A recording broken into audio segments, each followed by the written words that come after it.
พันนี่แม่สบายดีกับบรรยากาศในเช้าทุกคนเลยวันนี้มืองามยามดีเลยวันนี้ไปเป็นเจ้าบ่าวแดนฮอนว่าเจ้าบ่าวเพิ่นก็ชอบเดือดร้อนสิแดงๆหน่อยว่านี่ฝนตกบนมือเต็มรถนึงเรือนะกำลังเกี่ยมไปหาเอาเจ้าสาวดูพูดละทางนาเอาละไปคนทางเข้าบ้านเนี่ยโอ้โหเส้นทางยางมืดเส้นทางเรือทางแดงทางยางมืดแล้วคนเลยลงรถก่อนมาถึงแล้วโอ้ระยะทางประมาณ10 หลักจะเบากันเงาเลยไกลเงี้ยรอนะเบิ่งทำบรรยากาศอยู่บ้านอยู่ซองเพิ่นก่อนเอาว่ากันครั้งแรกที่ได้ไปจะเบาอุ้มลูกน้อยเอามาเบิ่งเอามาชมนำกันเลยคนเลยเพราะว่างานแต่งชนบทลาวกับที่ประมาณนี้ดอกแต่งแบบเขตนอกของเฮานี่แหละเจ้าบ่าวเพิ่นกำลังมุงมีพาตะลุงลุงนั่นละทางภายเจ้าสาวเพิ่นบอก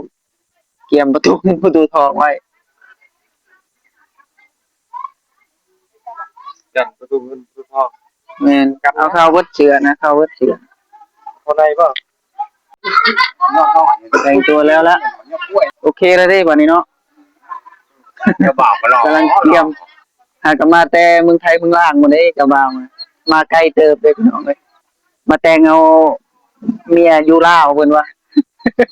แม่นบ่เสียงเพลงก็บ่มีทุกคนเอาแบบเงียบๆตอนนี้กำลังขึ้นเพื่อนเจ้าสาวหากระตื่นฮะแต่ว่าหากระตื่นอะไรเงี้ยเขา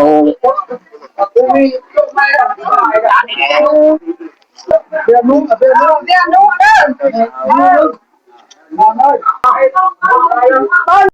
กำลังผูกแขนอยู่กำลังผูกข้อต่อแขนโอ้คนเมื่อน่าจะมาแต่เช้าครับ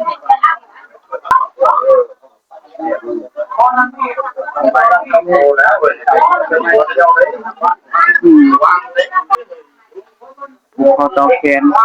เบาจะสาวเดียวนะรอคือเก่ารอคือเก่าที่เข้าไปผูกแขนนั่นเองกันเล็ดพิธีนะทุกคนเลยมานั่งกินข้าวกินน้ำทางเจ้าภาพพายิงเป็นพิธีการผูกแขนสำหรับทีมงานเจ้าบ่าวนี่น้องชายเจ้าบ่าวน้ำแข็งเย็นทุกก้อนมา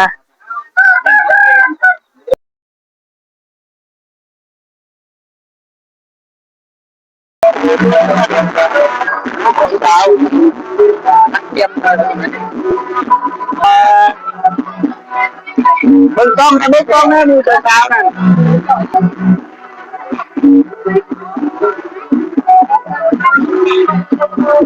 หลังจากที่คุณก็ทำเทเราเช้าคุณก็จะพังแบบนี้เลยเลยจะเบาหมูเด้งไอ้ยังเขาขี่รถจักรมาเอง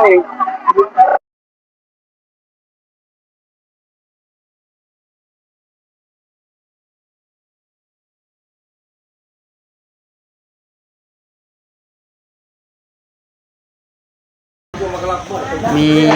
หมู่เจ้าสาวการกระทำให้เจ้าบ่าวสุดน้องเงียบเจ้ารถใหม่เจ้ารถใหม่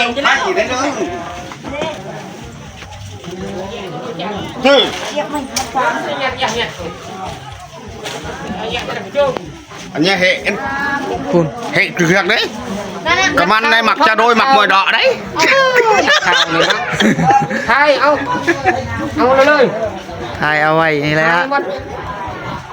มาให้จอนตา